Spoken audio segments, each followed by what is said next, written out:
Mio, mio!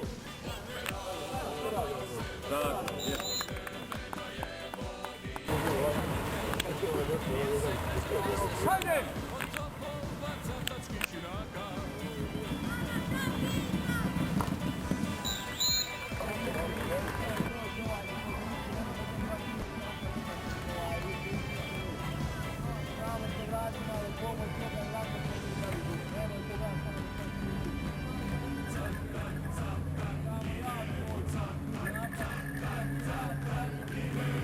Dvije ruke se baci.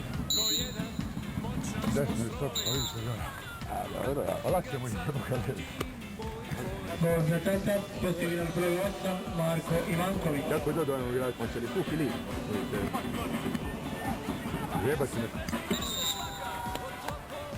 Puk ili to? Piše, samo se potpuno. Čekaj, čekaj! Oj!